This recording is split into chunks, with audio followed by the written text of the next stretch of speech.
Interesting setup. We have a couple of popcorns, a couple of drinks, and we have the film house. So George and Katrina, if you can come forward, and for just to signpost the outline of the event, we have a series of films which were prepared in conjunction with our partners here, but in particular thanks to the Improvement Service. So just before we run each of those films, we're going to do almost a preview. So Katrina and George are going to give us a kind of lead into this. You're sitting around tables as you look at the films, and just shortly thereafter, if you can maybe turn to the person beside you, have a kind of conversation. Once we've seen each of the individual films, we'll go around, we'll have some questions, we'll provoke some thoughts and discussions, and I'll maybe come round tables just to gather some of your opinions. So can I kick over to George and Katrina for round one?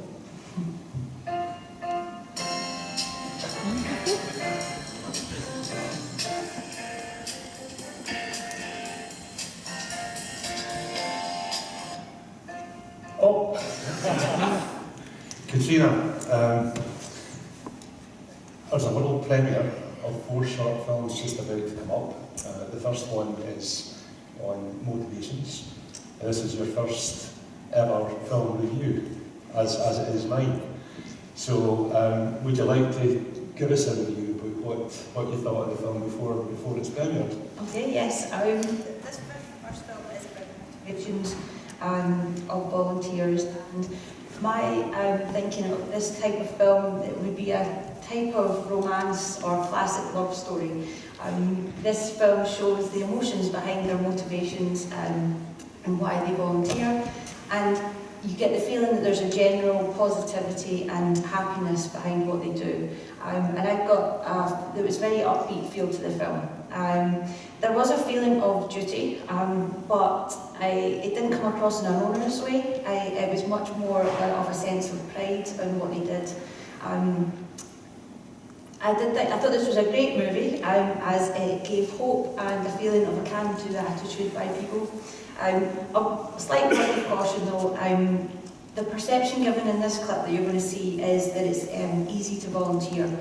And this isn't always the case. We know that it can be difficult for a number of reasons. It could be that people need some more support to get into volunteering or to take that first step. However, this film shows that it is possible and it doesn't need to be difficult. So I think we're going to take a look over. Can I ask you a question? Yep. One of the things that always strikes me is that when people talk about their motivations, they very seldom actually talk about the task. So I remember that, 2012 Olympics, there was the games makers, there were 70,000 of them, and there was a major piece of research about them, about what it was like, their experience. And they talk about the motivations, what it was like, the team, the wonderful, the kind of climate at the time, but they never actually speak about what they actually did. Is that something that you find as well? Yeah, and I think it comes out in the film that it's the emotions behind it, it's what they feel when they do the volunteering. It isn't what they're actually doing, but it's what they get out of it, I think, is what they remember when they're asked about their volunteering experience. Okay, so shall we watch it then? Let it roll.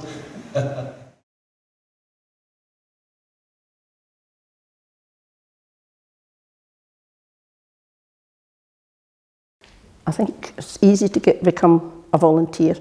You become interested in something, and it starts off in a small way, and then you realise that you're volunteering for quite a lot of things. So it's quite an easy thing to do, is volunteer.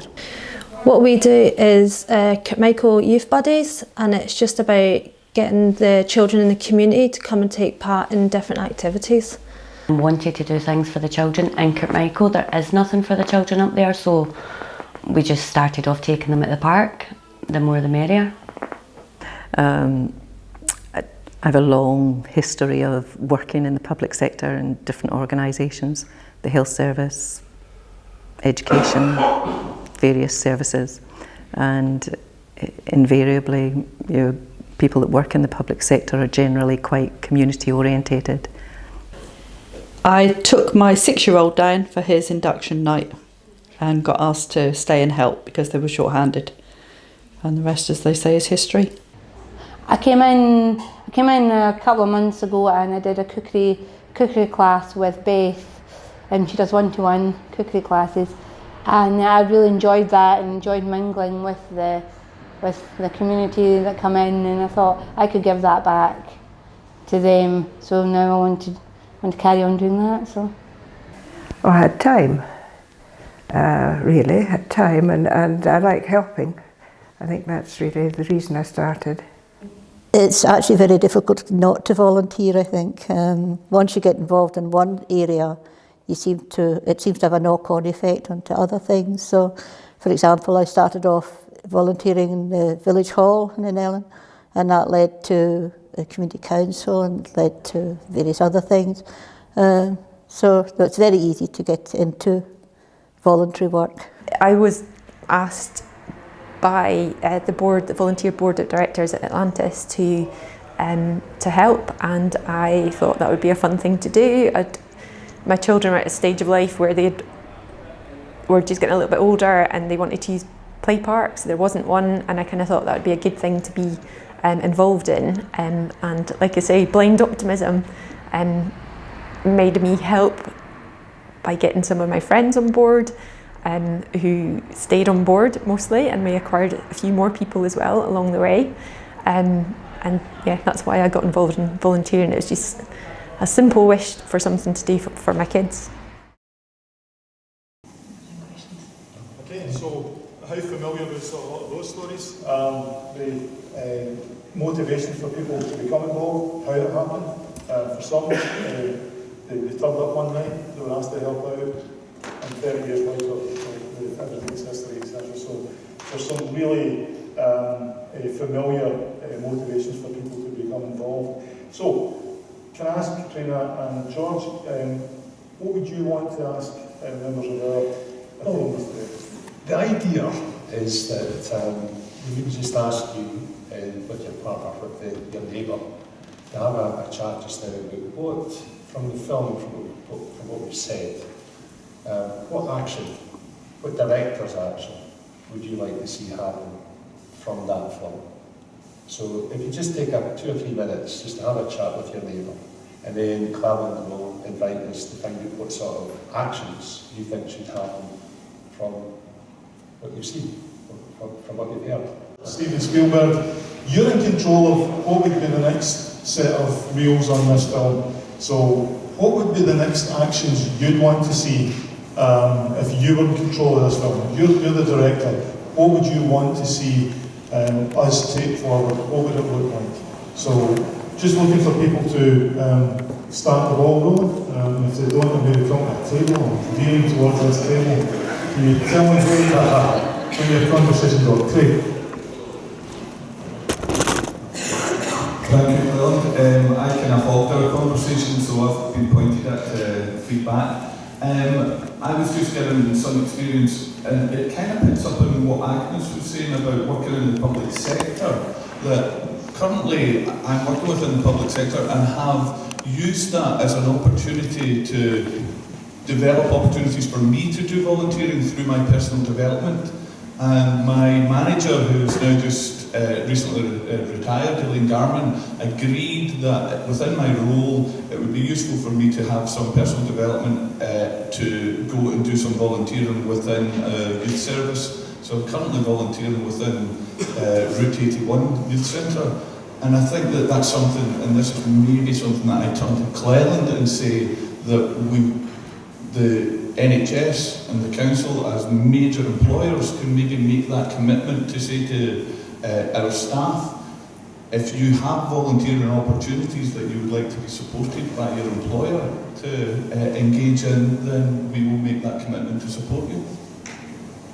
So that's what Craig would like to see, so that goes back to our discussion about being volunteer friendly. Anyone else want to show what the next reels in your film would be? I'm veering over this side.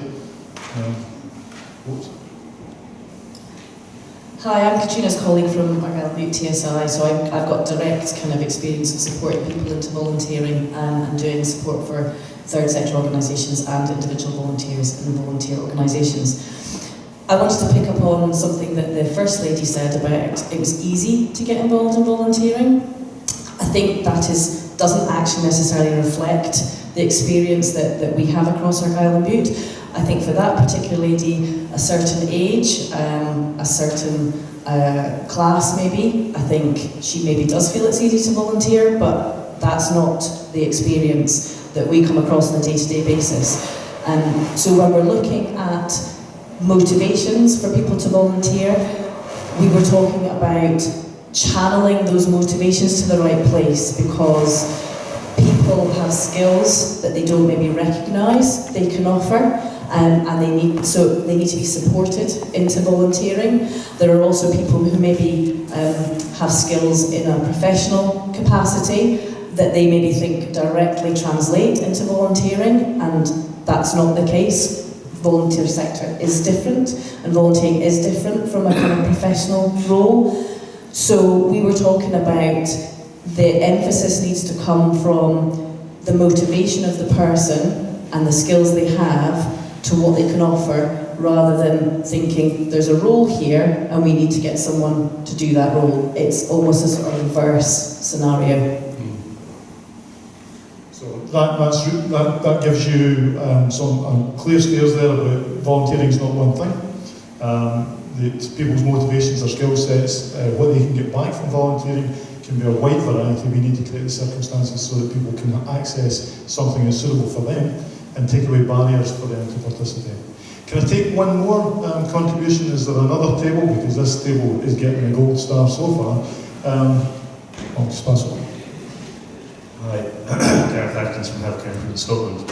I'm speaking more from a personal experience around this, and I think it picks up on a point just made, which is what I'd like to see in the film is how people have made it easier. So what are the things that they've offered? What are the things they've got in place that are breaking down the barriers? And how to promote, because I think that's the untold story, is they must be doing something to make it easy. It's not just doesn't just happen. So I volunteer for the rugby club here. I'm just thinking we don't do enough to actually say, actually become a volunteer, we can put you through some training, we can do this, we can do that, we can do the other.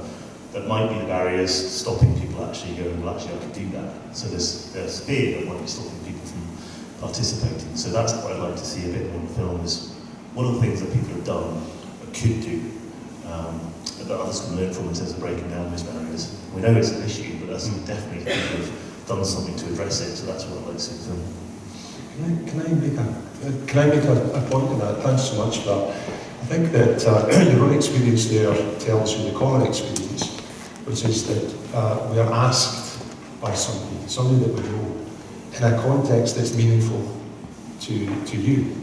And I think it's a bit of a tragedy, actually, that in Scotland today that 45% of people say they've never had any volunteer experience at all. And that boils down to that simple lack of being asked. Because it's individuals that are not invited in are the ones that are out there. And so I think that's the fundamental building block that we need to really address. And it's not that difficult, actually. It's looking out and seeing people and seeing their capacity and their potential contribution to bring them in. Okay, thanks. Now we've got 4 films, so can you now do your Barry Norman on film 2? Okay, so thanks very much for that. It's really the first class ones that were made. So Katrina, we're over to film 2, which I think is motivations this time. So what was your critique on that? Film 2 was around commitment of volunteers. And I thought that reviewing this one, it was more of a kind of indie film. I saw it as an independent and creative film. And it looks at the need to turn to family and friends for support when they're involved in volunteering. And here they highlighted that connections were key and when they saw that the commitment was required. And I relate this film to one where possibly distribution is fairly small, so it's patchy, it doesn't cover, it's not widely available, and to allow it to be more widely available, it would require additional funding.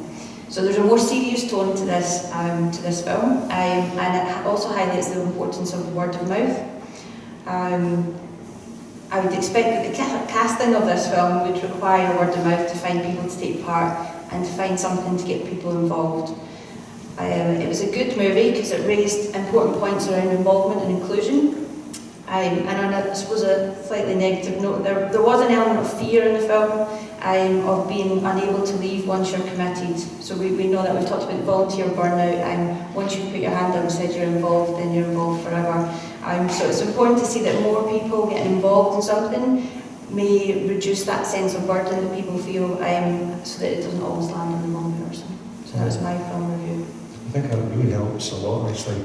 I remember we managed to preview, of course, the films before everybody else, but there was a mention in it about a knitting club, if I'm right. Yeah. And by coincidence, this weekend on Sunday, there was a report, quite a major report, about 15,000 knitters in England that have broken all records, if you like, about the impact that part of that knitting community throughout the whole of England has had. So great health, reducing pain, around solidarity and support and group activities. It's off the scale in terms of the impacts it's had. So I'm just wondering whether part of this is the language.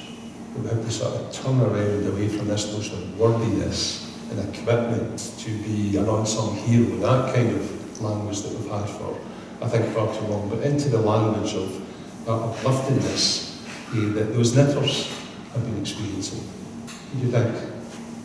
Yeah, I think it's about making things more accessible and using language that makes people more inclined to take part in something. And for a lot of people, they might have fallen into volunteering, and they might not have even realised, and some people don't realise they actually are volunteering, it's just they see it as they're being part of something. Yeah. But as a result of that, they are contributing to their community, and they are helping to make that community a better place.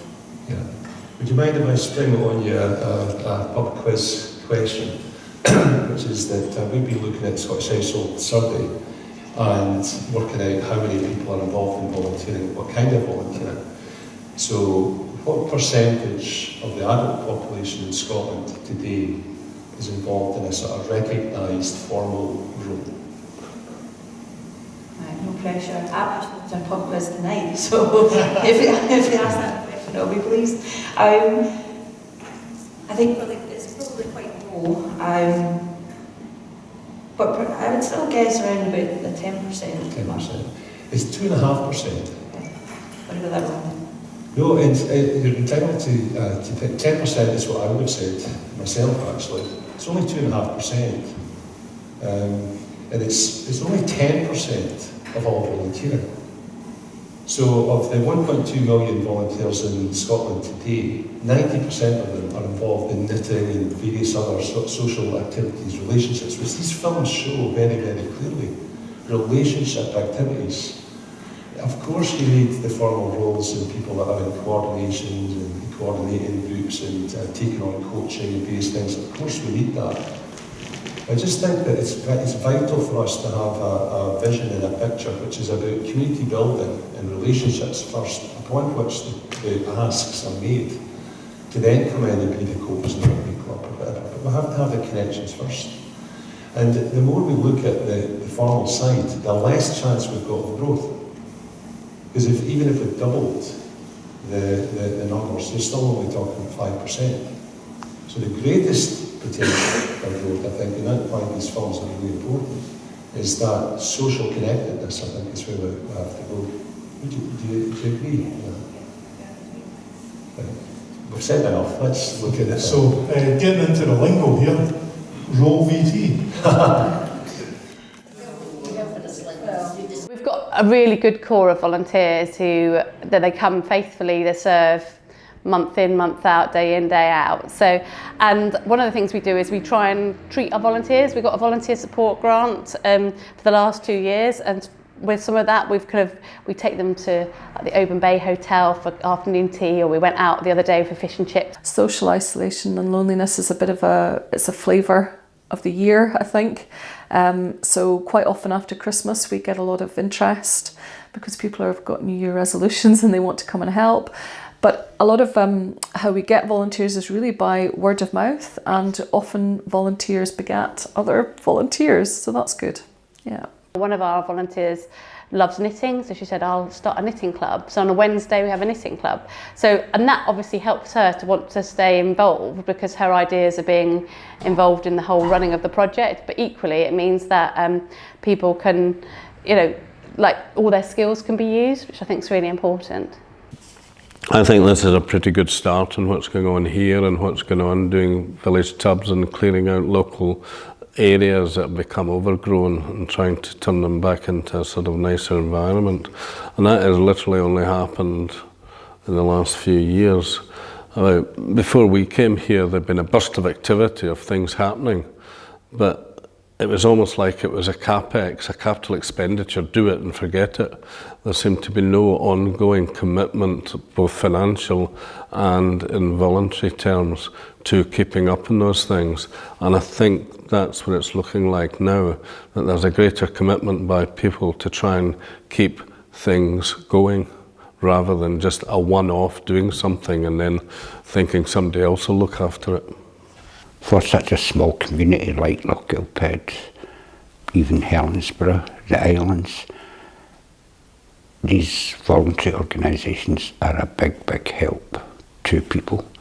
I would have been lost without some of them. It's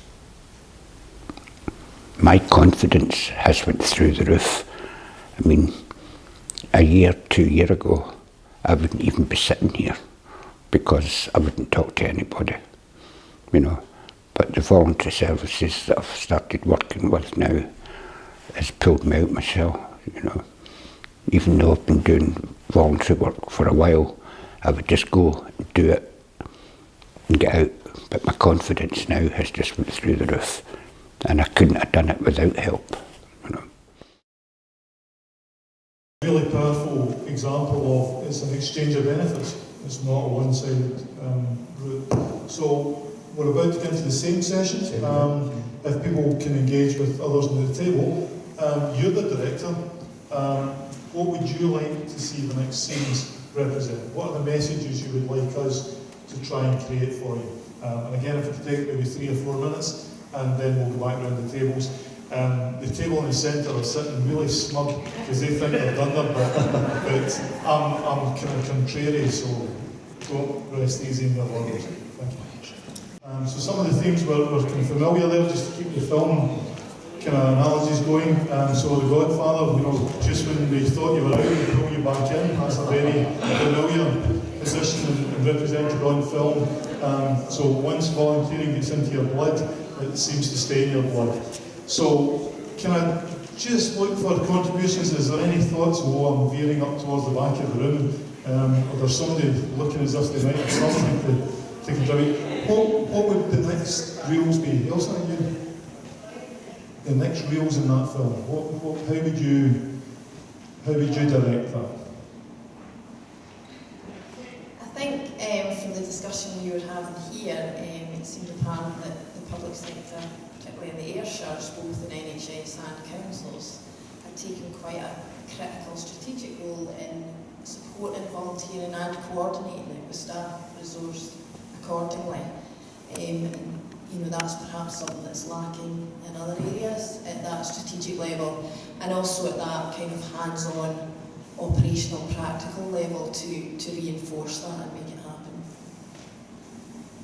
Do you think I'd paid you? Because hold that thought, because we may have something coming up in terms of action research project. Can I pass over you? Hi, Christine Woods. I'm in the Community Council volunteering, but my husband also volunteers at the Golden Jubilee for a charity. My view is the rights of a volunteer. We've got different levels of employment, and we have policies attached to being employed.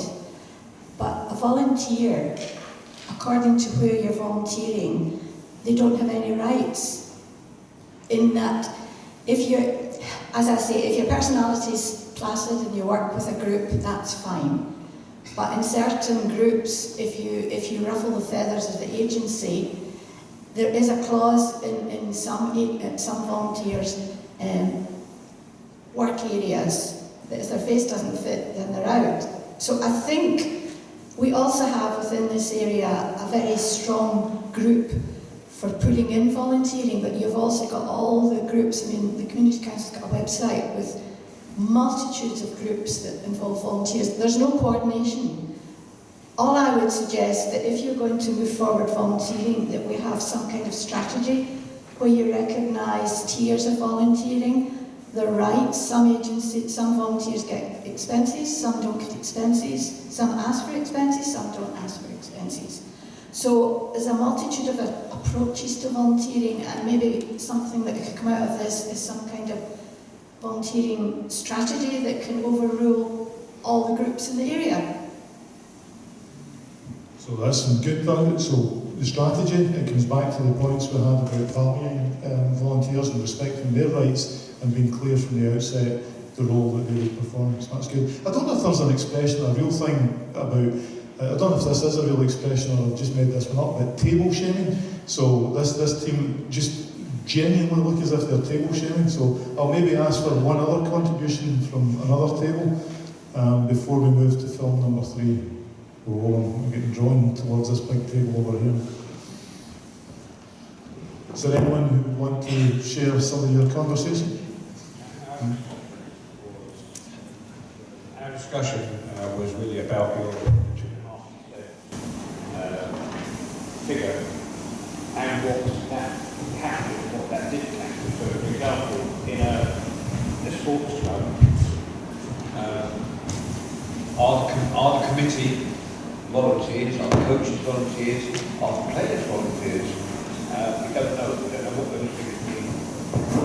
And it doesn't seem to me to make, I don't know, my background is mainly scouts. And again, we have a great raft of people who, we don't know whether you'll include them as volunteers or not. I mean, they're people who just help. Yeah. George, may I pick up that point? Who do you include within that definition of volunteer? Thanks so much for that question. I mean, we're relying on the Scottish Household Survey, which is a major piece of work. 10,000 people interviewed each year on a longitudinal basis. And the section within that, which is on volunteering, asks a number of questions, very detailed actually, about whether you're involved in volunteering, the kind of activities you're involved in, the context of it, the amount of time you give and everything else. So it's a very robust piece of research. So in looking closely at it, what we've discovered is that only 10% of volunteers are actually what they would determine as a recognised formal role. Whereas 90% of people are saying, yes, I'm a volunteer, yes, I give some time, but I'm doing that on a helping out basis. I'm not there as a kind of recognised coach or befriender or trustee, but back to the rugby club example. So if I'm in a rugby club and I'm a coach, I'm a formal volunteer, I'm one of the 10%.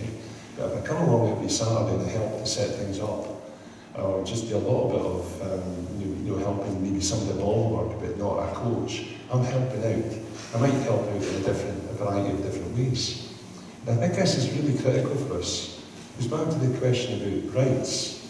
I think it's really interesting that if you look at the rights of employment rights and you latch on to that, you go down that formal world, recruit, retain, quasi-employment, which is why Quillen brings in the thing about how unions can get quite nervous about this. It becomes quasi-employment, it becomes like a job. Whereas, if you think about rights from another point of view, human rights, democratic rights, the right to association, so many examples of these films show communities coming together.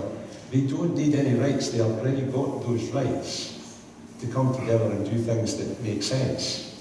The right of association. So I think whilst both are important, I think we should be giving much more attention to the associational world, the building up of friendship and connections and community.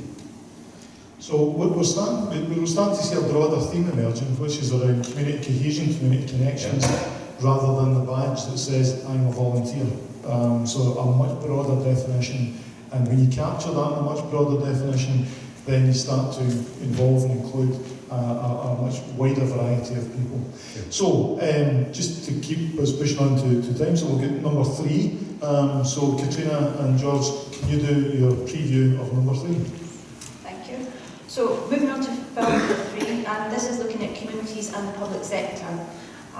This is around about how people view the public sector and their contribution and how their contribution can help. So how did you find that review? Okay, Katrina, right. I see this film, Communities and Public Services, a bit like a detective movie. And there's some fantastic evidence that's gathered in it. There's some real characters with personality that communicate their compassion very strongly. There is organisations in here that have a passion for making a difference. We see the evidence of that. And we see the evidence of communities coming together on a common cause. And for me, what really stood out is people turning up. That notion, we're turning up to do things individually and together and in places as well. They're being there, and there's some exceptional performances of them turning up in gritty determination with strength and unity. Behind the camera, what I see as the camera man and the listener is the public services, Argyll and Bute and the other services that are mentioned. And I think there's Sandra, Katrina, Jill, Aileen, Janet, they look at you straight in the eye through that camera lens and they say some really interesting things. They understand your financial difficulties. That comes out loud and clear. They say that they will turn up and help you in some of the challenges you've got, and they will help you to connect with their people, with the constituencies that they have got, and they'll help you to look at the best ways of doing that. But they're also saying you need to turn up for them as well. And there's a tremendous opportunity for new partnership, for mutuality, for sharing goals, and actually for practical action of how volunteering and the actions that come with that can connect with public services and what you're trying to achieve. So for me, it's going to be a 5-star film when you get the sequel. There has to be a sequel, which is the public sector side of it, your voice and your work, and the work that the third-tier managers are going to be leading, I hope, in this area, to be really stepping out ahead of everybody else, actually, to actually bring about the sequel and the further story. So I'm looking forward to coming back for another festival, another thing, but shall we watch the film as it stands? So camera, set, action. I think that if you take voluntary groups and volunteers away, then I don't think the country would run. But I don't know that we have enough clout as yet, but I think it's getting better. We get a little bit of funding from council, but we know they don't have money, so we don't expect any more than what we get.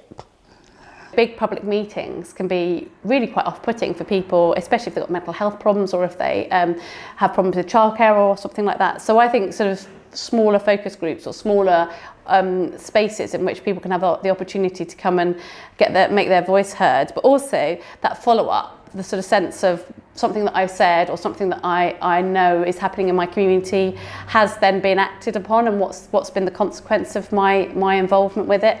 And so I think that's quite a struggle, especially for larger organisations to kind of be able to do that. Well, I think it's important now, specifically with all the cuts and the statutory organisations being underfunded, that they reinvest in the third sector. You know, we shouldn't have to be going cap in hand every few months to try and get a rent. We're sustainable just now, you know, but I used to say the novelty doesn't wear off, you know, and I've got to go and beg to pay a parish church an excessive amount of money just to keep a few folk off the drink. You know, if you're going to underfund the NHS and the council and the social work, then we believe that you should be putting into the third sector. I think we impact on them because the voluntary sector does things that public services used to do. So we're doing things like clearing areas that you know, are quite overgrown, putting in flower tubs, doing all that kind of thing. And I know even in other parts of Scotland, these were jobs that the council used to do. I think we know that there's financial restraints and time restraints on the councillor, and in actual fact, local residents can actually do a pretty good job themselves, and they have an ownership of it as well. Rather than doing things where the agencies feel comfortable, coming out to people where they feel more comfortable, I think will benefit that kind of exchange of information and ideas. So again, very familiar topics. I have to say this particular film, as Chief Executive of the Council, I was a little bit hesitant about what I was going to see. And to be honest, I underestimated the knowledge, the appreciation and the wisdom of the presenters we've had on the film there. They understand, they know the position they're in public finances, and what they are clearly sending is a message to say we can contribute. You, as a council or other public body, we know you can't do all that you used to do, but we can, but we need a level of support, we need the drive, the coordination, the strategy, the point earlier, to enable that. So again, the directors, if I can ask you to, within your tables next to the minutes, what would the next reels of that film look like? Hopefully I gave you a chance to have a look at it. So I'm feeling the pull. This is what's known as playing fast and loose with my career, because I'm veering onto a table where Colin and the council leader are here.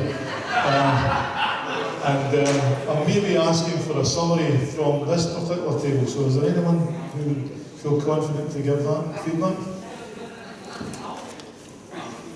Well done, Colin. You've saved my career. I think one of the discussions we've been having is how, to some extent, hard the distinction came across between the community, third sector organisations and the council. And if we are about common outcomes here, which is another bit of that narrative, then to some extent the next reel has to get about how we blow that. So it's not just do communities accept councils are up to the financial cost.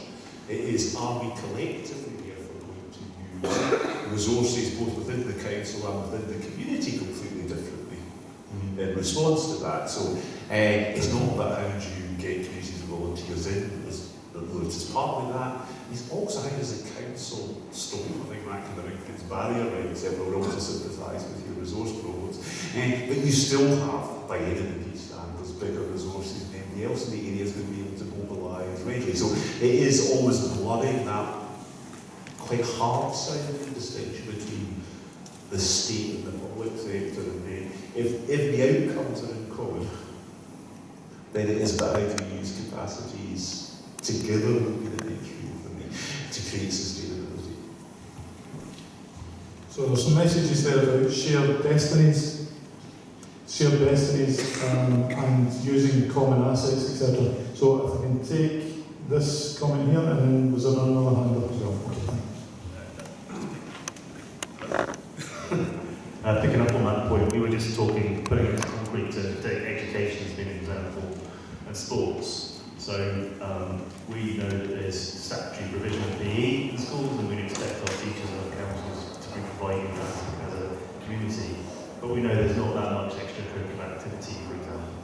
So how could we as a community say, well actually, could we use facilities? How could we put that some of the volunteers in that be able to do that? We're then saying the problem is the barriers that over getting through the barriers and stop that happening. So there's some that are relevant and need to be in place, like the PVG checks and such like. But we'll also just talk about what's the level of training that's required. Do you need, and that sometimes the barrier is set so high you can't go past that and get past it.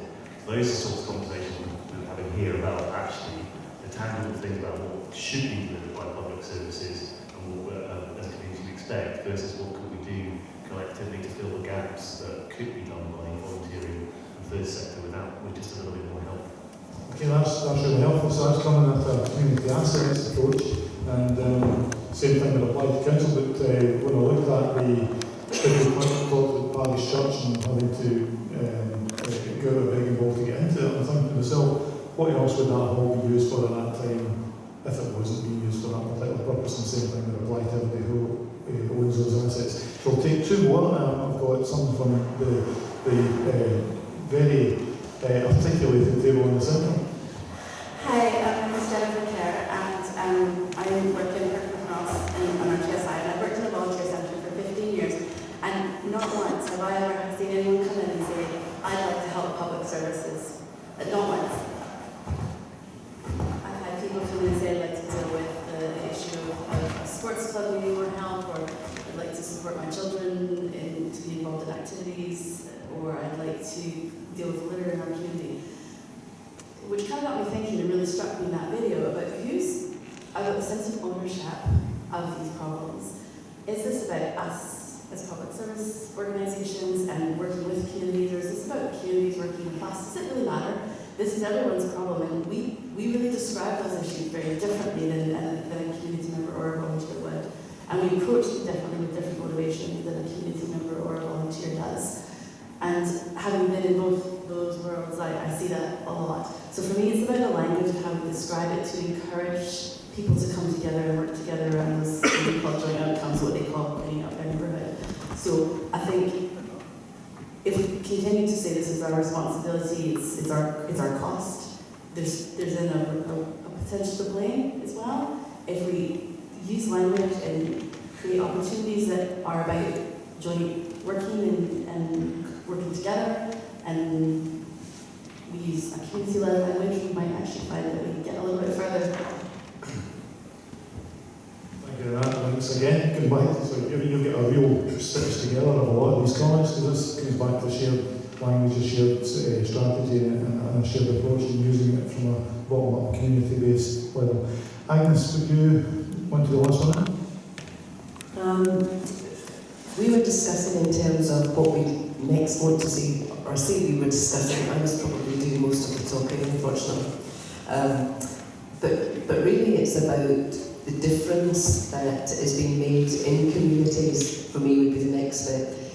Because I think we've heard from all the clips that we know that most of the volunteers are all doing it to make some kind of difference. It's either in their own personal life, or confidence or socialisation, or whatever it might be, or it's to make a particular difference within their community in some bigger way, possibly. But I think for me, so that's what I want to see in the next sort of stage of it. But for me, I'm kind of sitting here thinking, why are we here today, and what's the purpose of it? Because we know there's lots of volunteering going on, but is it more about how we do build the capacity, which has already been said by some of our people, but more how some of our public sector organisations transform the relationship that they have with our communities. Because it isn't about communities helping out the council because you're short of a bit of cash. The council are the community. It's from all the contributions from the community. But we're rarely all in this together, and it certainly doesn't always feel like that we're in it together. Most communities will bash the council on a very regular basis. But if you're in the voluntary sector or working in a volunteer capacity, you do know that they hold the purse strings, and you need to do what you have to do to get the money out to pay for the rent on the buildings or whatever it is. So for me, it's a big issue a real significant, sort of paradigm shift, as it were, from the way services are now delivered. And it is about the bottom-up approach that someone said. What is it we're trying to achieve in our communities? If not, I think there's a big risk of this being patronising, that there's a lot of good people out there doing stuff for free, and there is, and there's a lot of people getting paid a lot of money and not necessarily doing nearly as good a job as some of those people that are doing it for free.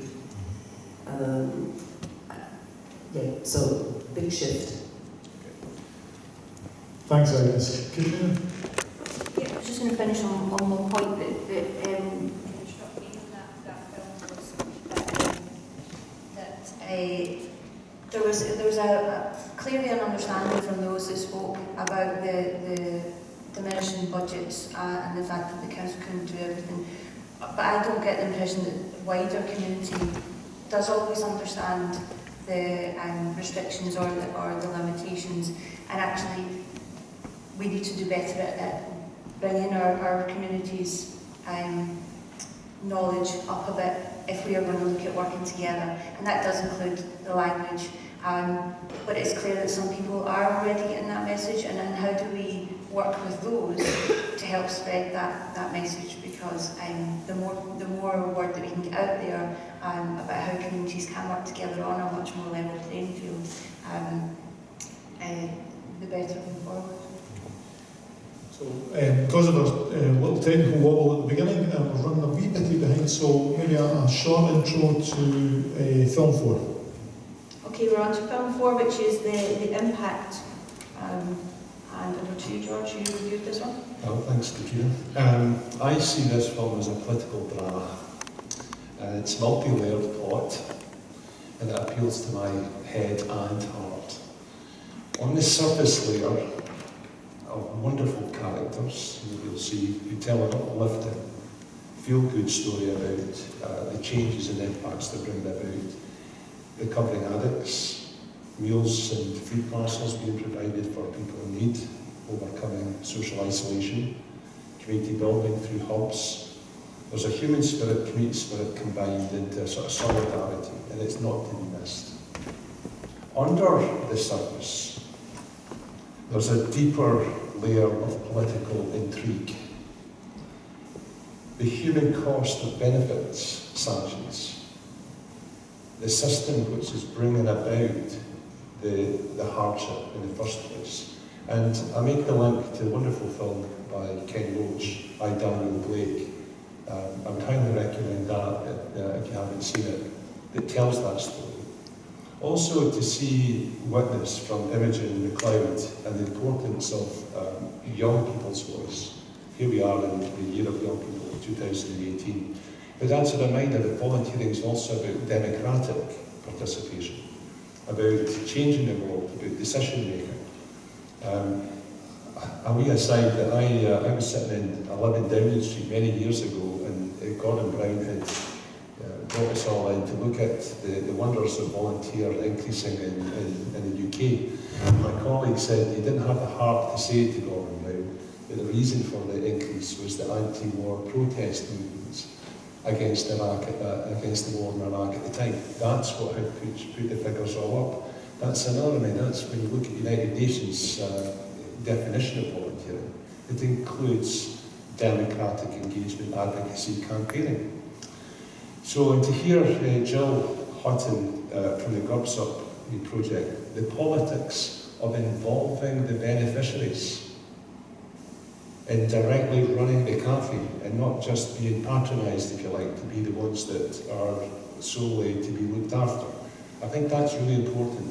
And when I would say I had a 10-week study leave period over the summer, what appalled me and my realisation was that I think volunteering has become a kind of gentrification process where we've actually unintentionally pushed away our working class or wider communities from the paradigm. The language, the opportunity, the way we talk about it is attractive more to the middle classes. And I think we've got to shift that and make the social class divide a central part of change for inclusion, and we've got some examples of that in here. And lastly, I'd just like to say, during that study leave, I visit Bo'ness to learn a little bit about the most incredible Bo'ness Children's Festival. And what I learned there was that the community spirit, the whole community comes together once a year for this. It's a wonderful thing to have a look at. Its origins were when the miners in Bo'ness, back 150 years ago, won their freedom from what was called the bond system, which was a form of servitude in the contractual arrangements that miners had. They won their freedom from that. And I think it's a reminder to me, certainly, and what I'd say to you, is that volunteering, when you go back to its original roots, is about communities coming together, showing solidarity and mutuality, looking out for each other, but at the same time, bringing about a change in the world, bringing about a betterment in the conditions that miners had at that time. So I think I'd like to commend the film to you, something that will have 5 stars if we follow what I think it's telling us.